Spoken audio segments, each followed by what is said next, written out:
There's a phrase I often come back to, which is like startups die by suicide, not homicide.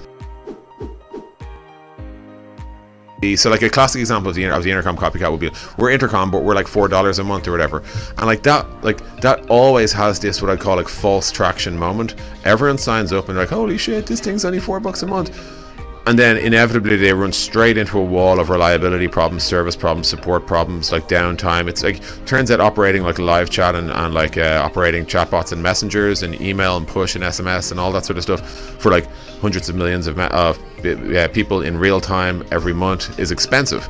You have to pay a lot of money to Amazon or to Azure or whoever, right?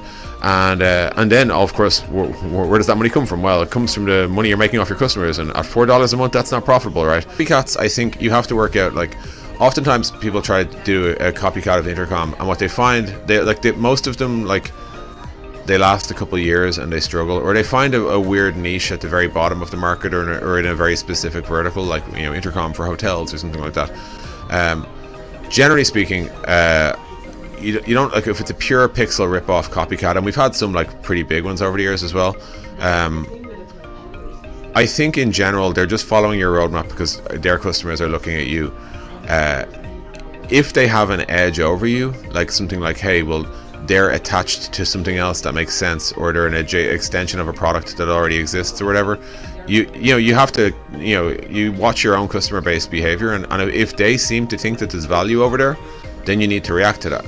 If they don't think there's value over there, and this person's just found a new type of customer that you weren't previously prioritizing, kind of like let it happen. I think, like, there's a phrase I often come back to, which is like startups die by suicide, not homicide.